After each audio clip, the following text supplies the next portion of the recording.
Good morning to our media partners and to all the viewers via our official social media accounts through Facebook and YouTube. Welcome to our COVID-19 Beat Media Forum, August 8, 2021.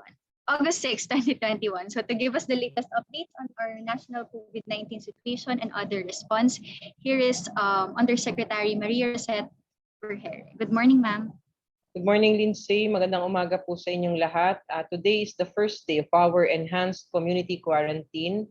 This is a means to delay the spread of the virus and the variants of concern and allow our hospitals to prepare and increase our capacity for our local health systems. Aside from our community quarantine and continued minimum public health safety measures, vaccination is an important part of our response for COVID-19. As of August 4, we have reached a vaccine milestone after breaching the 10 million fully vaccinated mark. We also tallied the highest daily jab rate at 710,482 yesterday, August 5. We would like to emphasize a few reminders on our vaccination. Vaccine mixing and booster dosing. The DOH and the Department of Science and Technology are still conducting studies and looking for foreign literatures to support the safety and effectiveness of mixing vaccine brands and using booster doses. This is also an equity issue. It is not equitable to give third or fourth doses to people when we have yet to give 1 or 2 doses for more than half of our population. Pediatric vaccination is also still not recommended because studies have shown that the pediatric population are least likely to suffer severe forms of COVID-19. Thus, we are allocating vaccines to the most vulnerable groups first. In other countries overwhelmed by the new variants of concern, the unvaccinated population drives the hospitalization utilization burden. And so, to protect the population from severe, critical, and fatal forms of this disease, vaccination shall continue during this ECQ period. Strict scheduling will be implemented to prevent large numbers of people going out and congregating. Priority groups A2 and A3 shall continue to be given fast lanes. We will endeavor to bring vaccines to the recipients through zoning, mobile vaccination drives, and temporary vaccination sites in high-density areas. Transportation shall also be provided and facilitated for both vaccine recipients and the vaccine workforce. We are encouraging every eligible individual in our population to get vaccinated as soon as possible. Vaccines work to prevent severe disease and deaths. Help us beat COVID by having yourselves vaccinated. So I will give you a short presentation on our national situation. Lindsay, can I have my slides, please?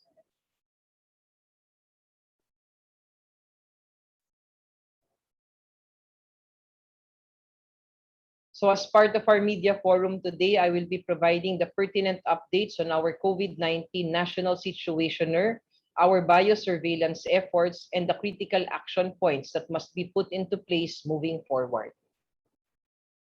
Let me begin by sharing updates on biosurveillance efforts in our country.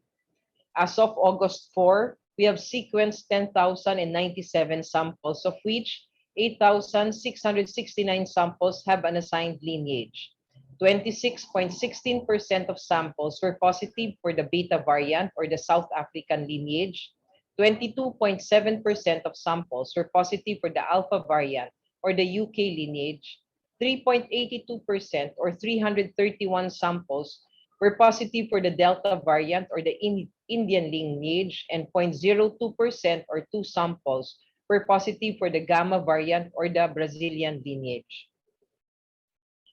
Among the 160 newly detected Delta variant cases in our country, 100% has recovered as per our case line list. These are being verified with the different local government units. New local cases were from Regions 2, Region 7, Region 9, Region 11, Calabar Zone, and all National Capital Region areas now have a local Delta case. One case is a returning overseas Filipino worker. 95 are local cases, while 20 cases are still being verified if they are local cases or returning overseas Filipinos. 55% or 64 are males and cases belong to the age group 5 to 79 years old. We are verifying the vaccination status of these new cases. As of August 5, 2021, the total reported confirmed cases are 1,627,816, of which 4.11% are active cases, 94.14% are recoveries, and 1.75% are deaths. Looking more closely at our active cases, 96.94% of these are either asymptomatic, mild, or moderate cases, while 3.05% or 2,041 cases are severe or critical. The top 5 regions contributing to these new cases being reported are regions NCR, Region 4A, Region 3, Region 7, and Region 6. While the top 5 areas contributing to these new cases are Cavite, Laguna, Bulacan, Quezon City, and Ilocos Norte. Now, given our epidemic curve, we saw a decline since our peak in cases in the first week of April. Since the start of July, however, cases started to slowly rise again. Looking at the contribution for each of the regions to these cases, the National Capital Region with the dark blue bars, Region 3 with the yellow bars, are showing an increase, while Region 6, the violet bars, and other regions, the black bars, showed consistent increase and are now taking up a larger part in the total number of cases in the country. However, the decline in the National Capital Region cases seems to have stopped or slowed down. National cases saw an increase in the recent week. Cases from July 29 to August 4 recorded 7,650 cases per day, an increase of 1,652 cases per day compared to the previous week of July 22 to 28 with 5,998 cases. Nationally, our 2-week growth rate is positive at 31%. Our average daily attack rate, on the other hand, is still at moderate risk. It is showing an increase in the recent week at 6.34 cases per 100,000 population. We would like to flag the National Capital Region, Region 7, Region 1, Region 10, Region 2, with high-risk classification based on its moderate risk 2-week growth rate and high-risk average daily attack rate. Apart from these high-risk areas, Regions 4A, Region 3, and Region 12 are currently having a positive 2-week growth rate. CAR and Region 6 is at high-risk average daily attack rate among all the regions in the country. 9 out of 17 regions already have the Delta variant. The National Capital Region maintains a positive 2-week growth rate and a high-risk average daily attack rate, and is currently at high-risk classification. Average daily attack rate now is at 10.27 per 100,000 population.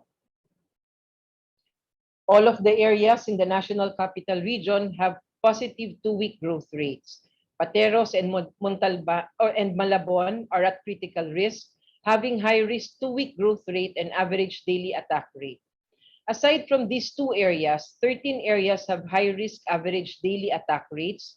These are Makati, San Juan, Pasay, Las Piñas, Navotas, Muntinlupa, Parañaque, Valenzuela, Pasig, Mandaluyong, Taguig, Manila, and Quezon City.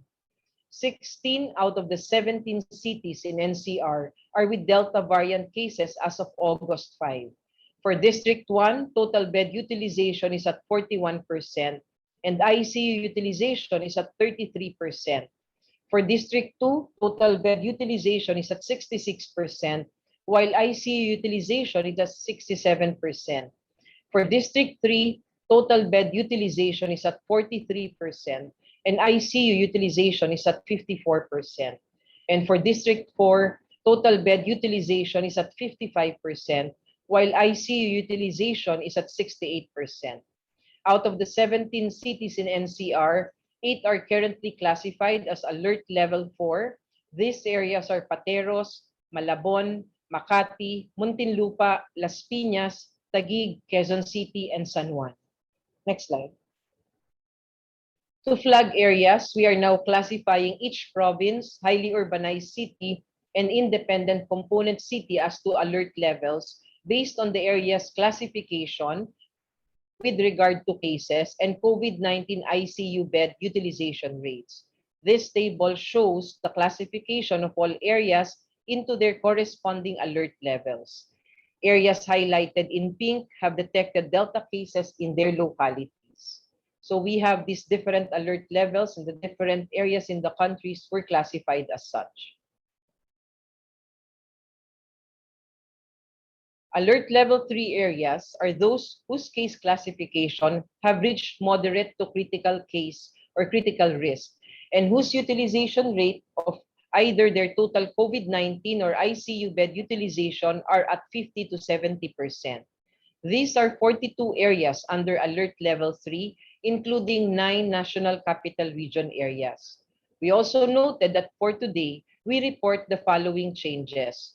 From Region 4B, Puerto Princesa, and from Caraga Region, Surigao del Sur, were escalated from alert level 1 due to the increase of their case classification to moderate risk. For Region 5, Catanduanes from alert level 2 also due to increase of their case classification to moderate risk.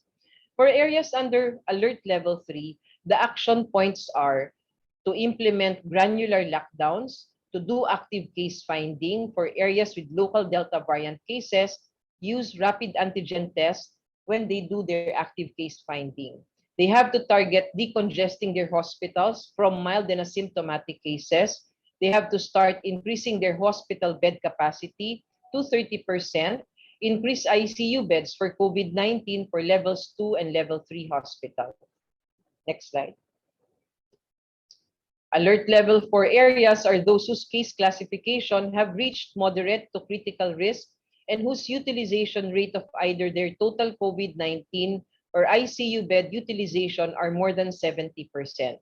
There are 37 areas under alert level 3, including 8 national capital region areas. From Region 2, alert level 4, 37 areas under alert level 4. Flagging the following areas which escalated from alert level 3. From Region 2, we have Quirino with a moderate risk case classification and now with a regional ICU utilization of 73%. From the National Capital Region, San Juan with a high risk case classification and an ICU utilization rate of 80%. For areas under alert level 4, the action points are to implement granular lockdowns, to do active case finding, and to use rapid antigen tests when they have it as their resources for active case finding. There is also an urgent need to increase hospital beds, especially ICU beds for levels 2 and level 3 hospitals. They have to ensure oxygen needs available. The severe and critical must be immediately and properly referred. Both local government and regional actions are needed to address the high utilization rates in these areas. For the PREVENT strategy, the response cluster through its task group prevention continues to intensify advocacy measure and strengthen its partnerships with stakeholders through the advocacy flagship Bida Solution Plus. With the different multimedia platforms such as radio commercial spots, newspaper ads, LRT train wrap, town hall meetings, social media such as media cards, videos and GIFs, communication packages, partnership launchings, co-branded social media cards, audiovisual presentation, and Bida Barangay web series. Third, partnerships and outreach such as RCC participants, Bida Barangays with Code Team, Bida ang May Disiplina Partnership, Explain Roadshow, and private company partnerships. Response Cluster continues to ensure the implementation of policy guidelines and protocols through the Operation Listo and adherence to minimum public health standards through the Joint Task Force COVID Shield. Moreover, the response cluster as part of the preparedness and mitigation activities ensures that all local governments through the Department of Interior and local government comply to the minimum requirements set to respond accordingly against COVID-19 pandemic. Our provinces, cities, municipalities, and barangays have established their respective COVID-19 task forces. There are around 43,000 barangay health emergency response teams organized nationwide.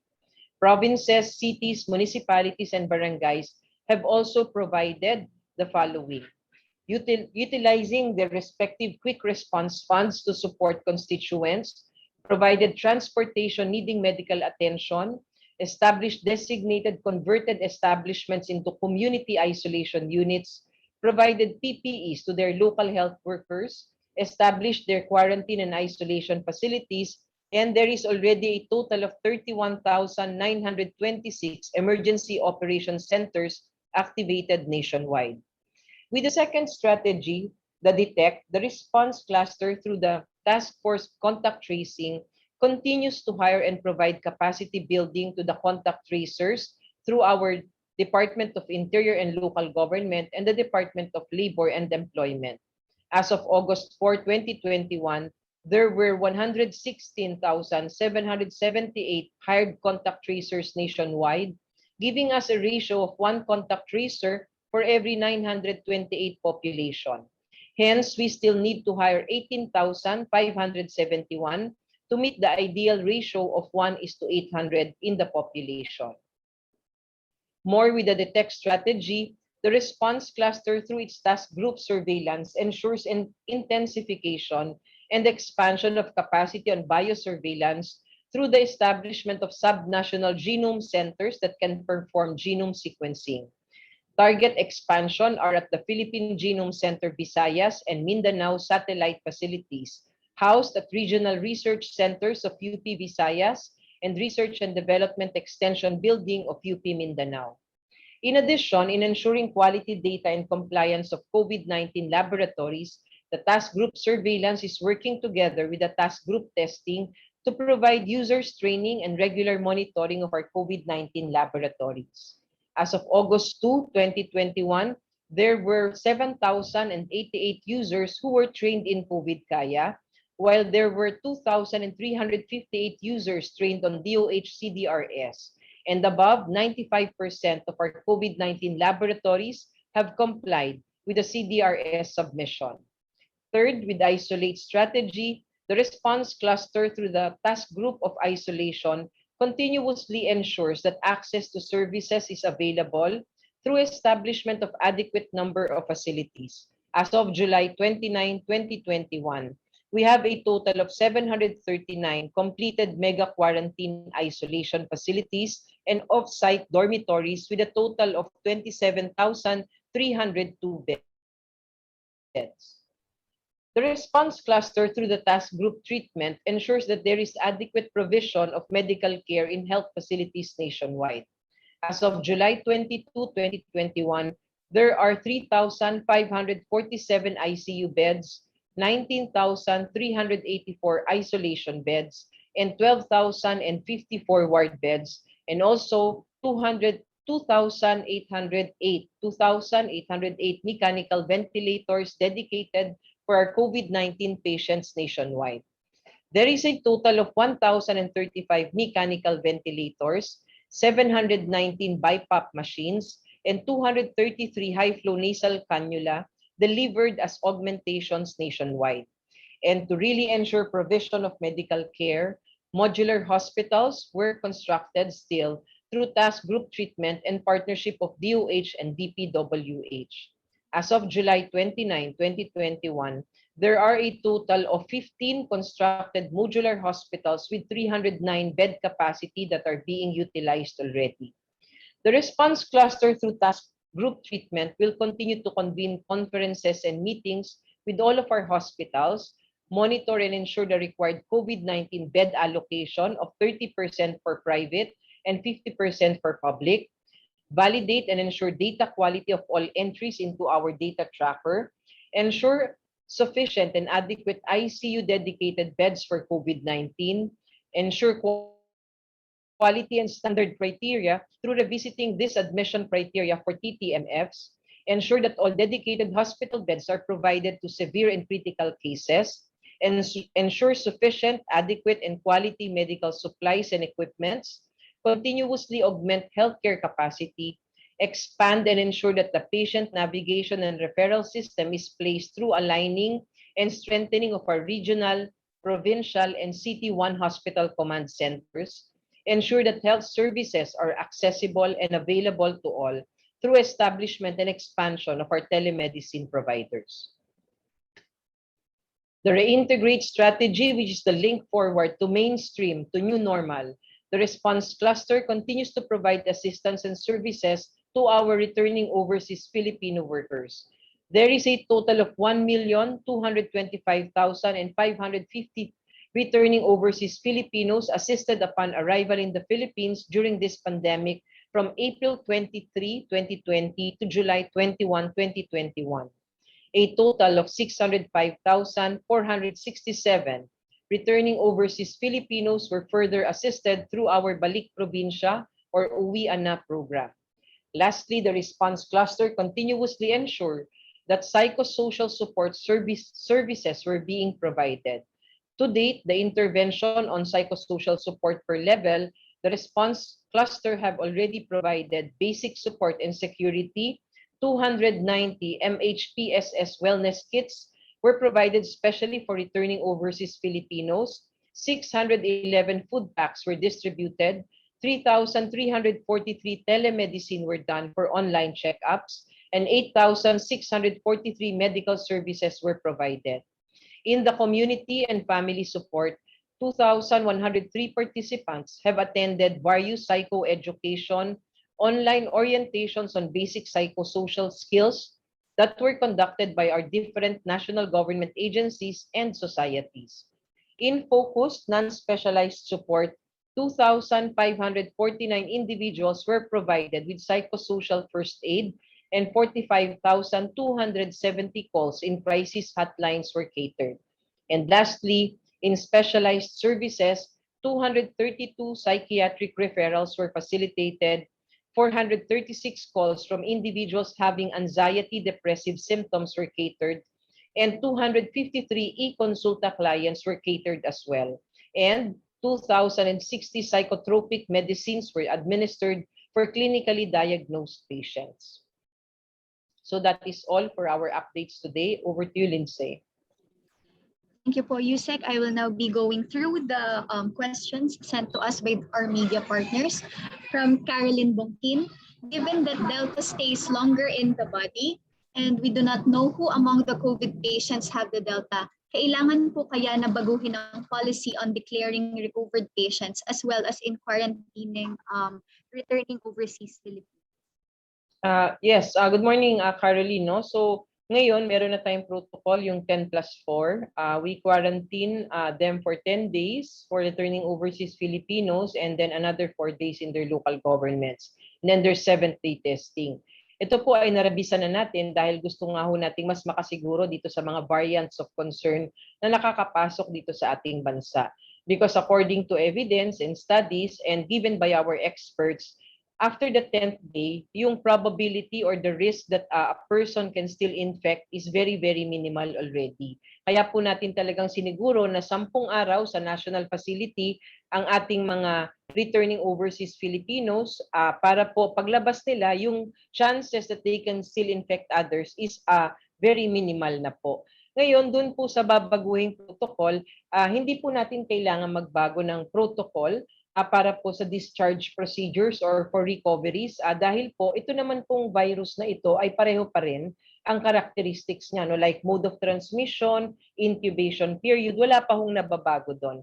So we still follow the same protocols. We already have applied more stringent measures, ito pong 10+4 compared to before na nagtetest tayo upon arrival. And then we test again after so many days and then we release them pag negative na sila. Pero ngayon gusto nating masiguro na wala pong makakalabas na before the 10th day because that is what our experts are saying that on the 10th day onwards, mababa na po yung posibilidad that they can infect others. Thank you po, Yusek, for the next question. Municipal mayors in Aklan have been told to prepare burial grounds for confirmed COVID-19 deaths after the provincial government's partner crematorium facility said it would temporarily stop services due to the huge volume of bodies received daily. Paano po ito? Based on protocols, the remains of COVID-19 patients should be cremated. Are there health risks if the dead will be buried instead of cremated? What are the options? How do they handle this po? Yes, no. So, Caroline, pag binalikan natin yung batas on notifiable diseases and pag binalikan natin yung batas din on burial no of those dying from infectious diseases, nakalagay naman po diyan ano, it doesn't specifically state that this is going to be done through cremation. Nagpalabas din po tayo ng department memorandum noon nung nag-umpisa yung pandemic para po dito sa mga inililibing natin na namatay ng COVID-19. Unang-una, in consideration na meron po tayong mga kababayan na iba po ang relihiyon at hindi po talaga pinapayagan sa kanilang religion that cremation will be done. Second, we also considered no yung ating resources sa buong bansa. We all know that crematoriums are not that many dito po sa ating bansa. Iilan lang po ang mga local governments na meron talagang appropriate crematory services. Kaya po ito pong ating department memorandum, stinate po niya dyan, you can bury no, ito pong mga namamatay ng COVID-19 provided we can comply. No? So ang compliance dapat na andon so we can ensure safety at hindi makakapanghawa. Kung ano ang ginagawa natin before a body is cremated, if they died from infectious diseases, ganun din ang gagawin natin bago sila ilibing. So ang ating unang-una dapat ito po ay within 12 hours sila po ay mailibing. Pangalawa, dapat po pag pine-prepare na po yung body as soon as namatay siya, binabalot na po yan sa double body bags. Naka-adequately sealed, hindi na pwedeng buksan, hindi rin e-embalsamuhin because they died of infectious diseases, hindi po natin pwede yun gawin. So once we have done that, it can either be that you can cremate or you can bury, but it should be within 12 hours no, from the time that the person died. So ito po yung ginagawa natin and with this specific protocol, ensured naman tayo na hindi na po natin maipanghahawa pa galing sa mga bangkay or this corpse na mga namamatay from COVID-19 na kung tayo po ay susunod dito sa mga protocols na ito. Thank you, Yusek. From Sheila Crisostomo, is there a need for a person who is already vaccinated, regardless if partially or fully, but still got infected with the COVID-19 to get inoculated again? What is the effect of the infection on the effectiveness of the vaccines in the body? Sheila, kapag ikaw ay nagkasakit at isang dose pa lang ang na-receive mo, kailangan mong i-receive yung second dose mo immediately after you were declared recovered. Nasa mga protocols po natin yan. Now, as to, for example, you are fully vaccinated already and then you got sick, hindi na po kailangang ulitin yung inyong dose. No? Naandyan na po yan sa ating katawan. Usually, those fully vaccinated gets these breakthrough infections and usually it's mild. And okay lang po iyon. Ang sinasabi ng ating mga eksperto, minsan it adds no, to your level of immunity.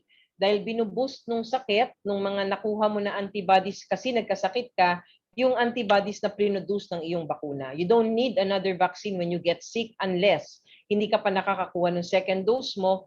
Kapag hindi ka pa fully vaccinated, kailangan mong kunin yung second dose mo as soon as you recover. Thank you po, Yusek.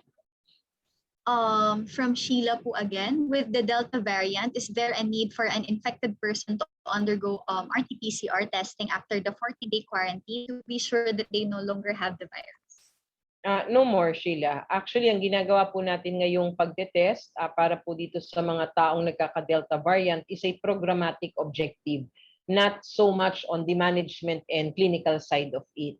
It's programmatic because it is needed for policy and decision making. Dahil gusto po natin malaman how many among these individuals with the Delta variant still becomes positive after the 14 days because that can dictate on how we are going to do our policies.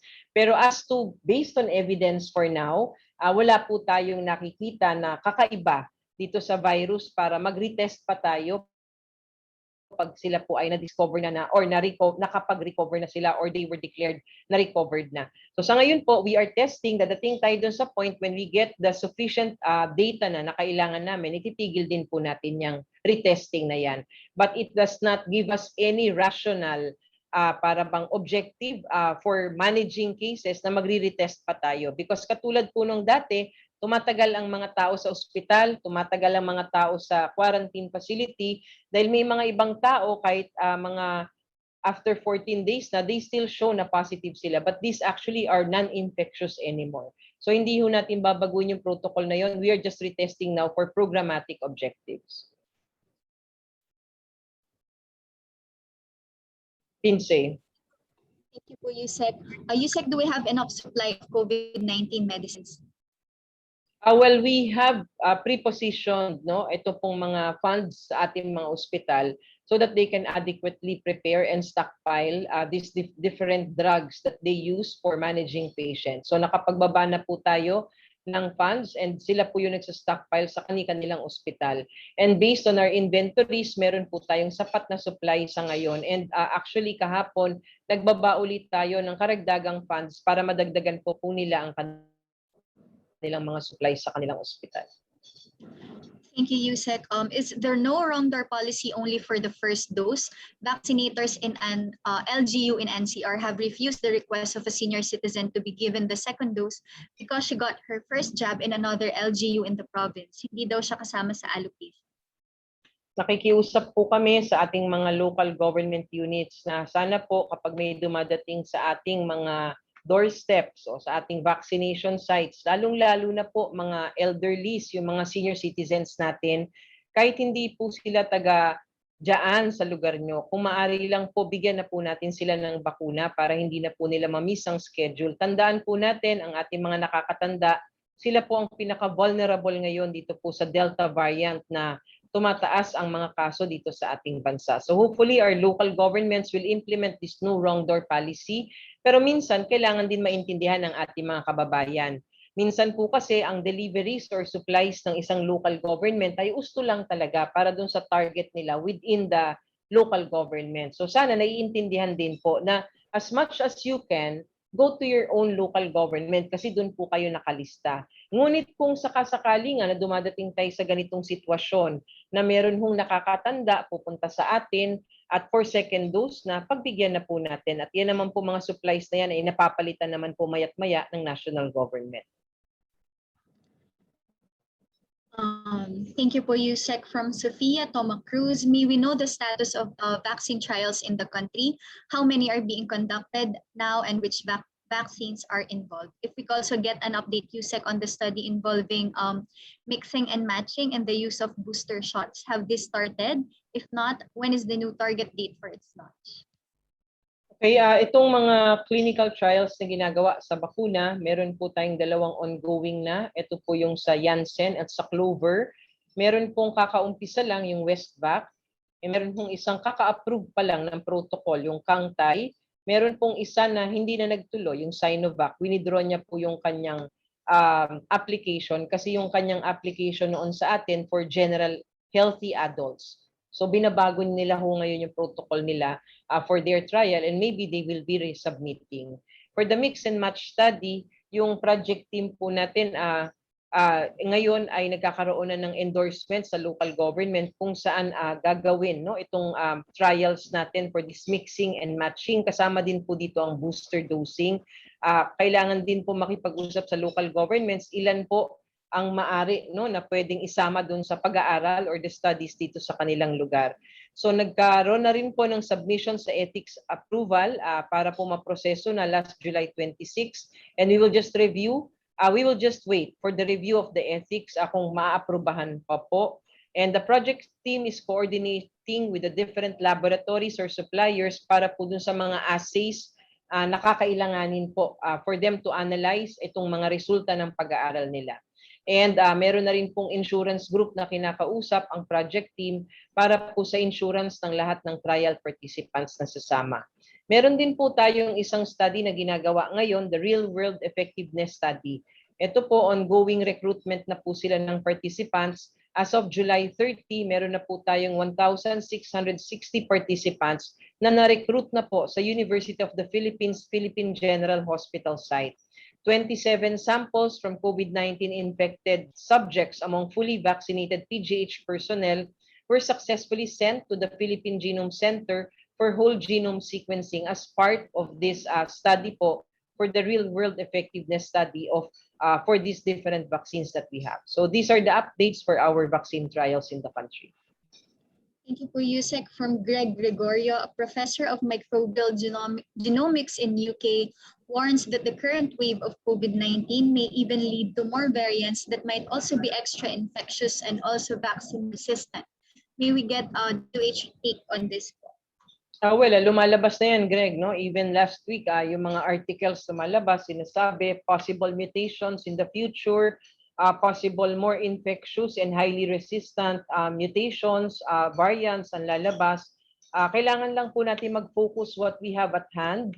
Kailangan din to further prepare our system and to further prepare ang ating mga facilities dito sa ating bansa na kung sakasakaling dumating tayo sa punto na yan, tayo po ay may ibubuga at makakapaglaban.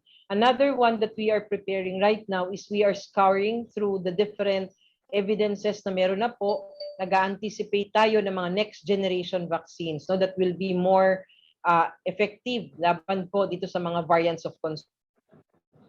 So lahat po na yan ay ginagawa na ng ating gobyerno. Nakikipag-usap po tayo sa iba't ibang manufacturers through sila Secretary Galvez, Secretary Duque, Secretary Dominguez of the Department of Finance para po maisagawa po natin itong pagtatalaga ng ating plans for procuring in 2022 for these different vaccines.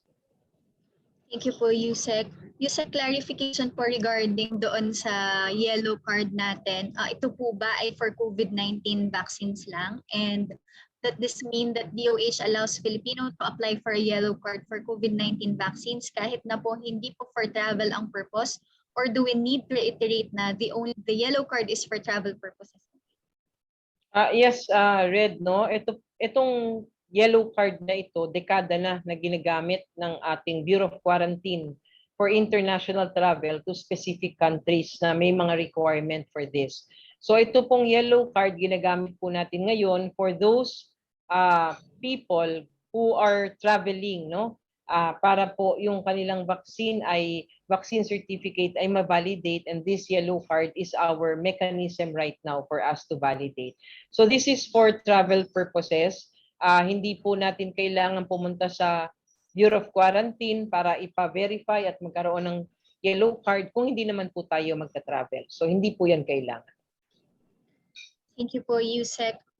From Jenny Ravelio, Yusek, we're here reminded LGUs this week to implement scheduling versus walk-ins in vaccination sites. But in some places, like in Manila, this is still happening with people queuing up for hours only to be told later in the day there are no more doses available. What's to be done po in this situation? And is there any way this policy can be strictly enforced? Kawawa naman po Yes. yung nakapila. Some of them are people are with disability and elderly. Yes, Jenny, no? So actually nag-meeting na po ang Metro Manila Development Authority kahapon kasama po ng DILG. Kasama rin po, of course, yung ating mga Metro Manila mayors. At napag-usapan na rin naman po ito. And sometimes, kahit na ang local governments naman po ay talagang nagtatry i-implement ang protocol, ang nangyayari rin po kasi, hindi po natin na-foresee o napipigilan ang ating mga kababayan. Katulad po na nangyari kahapon, dito po sa mga piling lugar, nagkaroon po ng mga sabi-sabi, fake news, nagpuntahan ng mga tao, nagpapanik, akala nila wala nang bakuna for the coming days na may ECQ tayo. Yung iba naman, akala nila kapag hindi siya bakunado, hindi siya makareceive ng ayuda nila. Yung iba naman, akala nila, meron naman daw nagsabi sa kanila, hindi na siya makakapasok sa trabaho mula ngayong araw na to dahil wala siyang bakuna. So agad-agad, nagpuntahan po sila dito sa vaccination sites.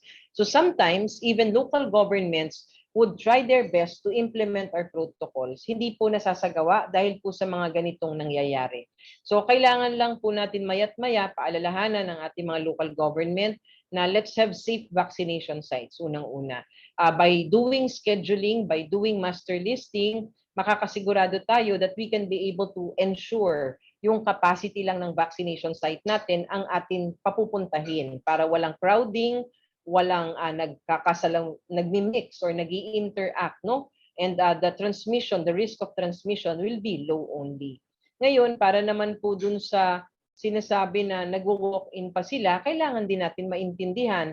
Di ba meron po tayong quick substitution list? Pinapatupad po yan ng ating local governments dahil kung sakasakaling dadating yung time na hindi dumating yung scheduled vaccinees for that day, easily meron po silang pangpalit. Pero siguro ang kailangan lang natin gawin, maging mas organisado. Siguro local government should always have that buffer. Na halimbawa, nagpapunta sila ng walk-in because of this quick substitution list, yung buffer nila kailangan mag-work dun sa mga nag-quick substitution list or walk-in para hindi naman po natin silang pinapauwi na hindi sila nabakunahan. So lahat po inaayos sa ngayon and lahat naman po tayo, even our local governments are one in that objective na maging safe ang vaccination sites natin and hindi po ito maging cause ng pagkakahawa-hawaan ng mga tao. Thank you po, Yusek. And regarding naman daw po sa supply, madami na po ang dumadating na supply sa bansa, pero marami pa din po na gusto magpabakuna, lalo na ngayon with the Delta variant, ang hindi pa rin nababakunahan. Is that due still to limited supplies or slow rollout po ng bakuna in different cities? Unang-una, kailangan natin maintindihan na meron tayong prioritization framework. Ang ating priorities sa ngayon, A1, A2, A3, and nag-simultaneous tayo ng A4 and A5. In some of the local governments, especially outside of NCR, hindi pa ho sila nakakapag full blast ng simultaneous vaccinations like for A4 and A5. Dahil yung A1 to A3 pa lang po ang pinaprioritize dahil yung supplies din po nila hindi pa rin ganun kadami. So ang nangyayari po, minsan dumadagsa ang mga tao kahit hindi sila kasama dun sa sektor na kailangang bakunahan, sila po ay nagbabakasakali at nag-walk-in na. So that's one. Second, nandun lagi ang factor na supply sa ating mga pinag-uusapan when it comes to issues in vaccinations. And everybody knows that, no, na hindi pa naman ho talaga sapat ang ating mga supply sa ating bansa. Kaya nga po tayo gumagawa ng prioritization. Now, with regard to the speed of local governments on how they vaccinate, ang mga local government units po natin, may kanilang estilo yan at strategy on how they can be able to cover their population. So, nung una pa lang, nakita na natin may mga mas mabilis, merong mas mabagal, pero nakita natin ngayon lahat parang nagpapantay-pantay na. Based on their strategies, they were able to focus and they were able to finish per sector. Yung iba naman, pangkalahatan, simultaneous, pero nakaabot din doon sa target na yon. So ang ating local governments, they have that kind of strategies and they have that authority, although they need to stick with their protocols, syempre sa prioritization. But when it comes to mga nagtadagsa ang tao, nakikita natin ngayon ang kumpiyansa ng mga tao sa pagbabakuna. Nakikita po natin yung kagustuhan ng mga taong mabakunahan sila at nakikita po natin na sa pagdami ng supplies na dumadating sa atin, we can be able to accommodate, no, this demand in the next days and weeks to come. Thank you po, Yusek. Yusek, a clarification lang po. May we know if the NITAG has allowed 12 to 17 years old with comorbidities to get vaccinated with Pfizer already? If we could clarify po yung current vaccination policy natin for pediatric age group. Hindi pa, Sofia. Hindi pa ho na bibigyan ng rekomendasyon ng ating mga eksperto na magbakuna na tayo ng mga 12 to 17 years old with comorbidities. Lalong-lalo na po ngayon sa panahon nitong Delta variant, kailangan po nating tutukan yung mga highly vulnerable dito po sa ating bansa. Yun pong mga supplies natin ngayon, kailangan idirekta muna natin dun sa mga taong matatanda, A2, tsaka yung mga ating mga A3 and A1, no? And pagkatapos, tsaka tayo pupunta sa ibang sektor. As to the vaccinations for children, even with comorbidities, wala pa hong binibigay na rekomendasyon ng ating mga eksperto ukol dito. Gusto pa rin natin masiguro ang safety ng mga bakunang ito para sa ating mga kabataan, kaya kailangan pa natin ng additional evidence for that. And secondly, base pa rin sa pag-aaral, and even now na meron po tayong Delta variant, nakikita po natin ang mas high likely, no, ang mas may risk talagang ma-ospital, magka-severe infections, and even mamatay, ay yun pa rin pong mga mas nakakatanda. So for the sake of our goal right now, to vaccinate as much vulnerable in the population to protect from the Delta variant, gusto ho natin mag-focus muna dito sa ating mga priority groups, adult population, and also gusto rin ho nating sabihin sa ating mga kababayan, kapag po ang isang pamilya, lahat ng adults doon ay nabakunahan, napoproteksyonan din po natin yung mga bata sa loob ng ating bahay. That is what we call the cocoon effect, yung sinasabi ng mga eksperto natin. So parang kung kayo ay magpapabakuna, yung inyong mga anak doon sa inyong bahay ay nandun na rin po yung indirect protection because you are vaccinated. Thank you, Yusek, for that clarification. Yusek, if we can also clarify, may increase daw po ba sa infections among kids and gaano po ka-severe ang kaso among them, especially the babies? Kailangan natin maintindihan, Caroline and the others and the public. Bagamat nakikita natin na tumataas ang mga kaso ng mga batang nagkakasakit with COVID-19, pag tinignan natin ang kabuuan, lahat po ng age groups ay tumataas, hindi lang po ang mga kabataan. Siguro maari lang na hindi po tayo masyadong sanay na nakikita natin na ang mga bata talaga ay naapektuhan as compared before. Pero ngayon, when we look at our references and analyzing our data, we can see that it's not just the children or these younger age groups ang tumataas ang affectation dahil dito sa COVID-19. Lahat po ng age groups ay may angking pagtaas, no? Dito po sa COVID-19 cases natin ngayon dito sa ating bansa. Thank you, Yusek. From Greg Gregorio, may we get an update on the number of active Delta cases in the Philippines as well as their condition? There are still 12 active Delta cases as of August 6. 11 are asymptomatic while 1 has mild symptoms.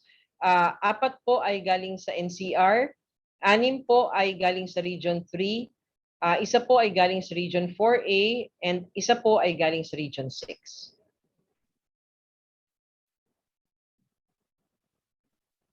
Thank you, Yusek.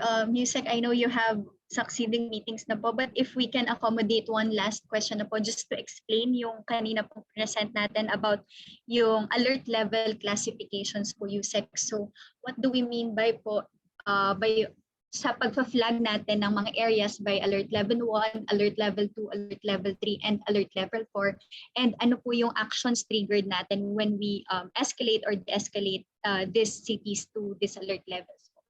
Yes, no. So paliwanag natin. Kaya po kami naglagay ng alert levels because we are in a crisis at kailangan po natin ng agarang desisyon at aksyon galing po sa gobyerno.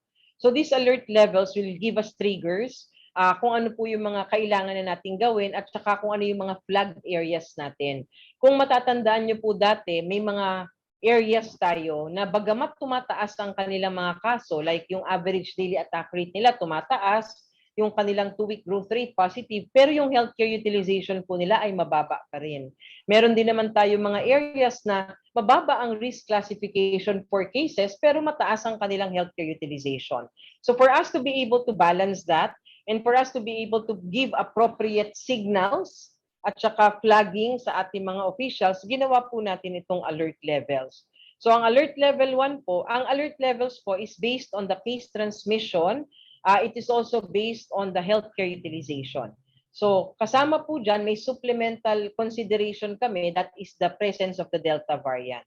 So when we talk about alert level 1, case transmission is low and it is decreasing. Healthcare utilization is low and wala silang Delta variant. So ito po yung nasa alert level 1.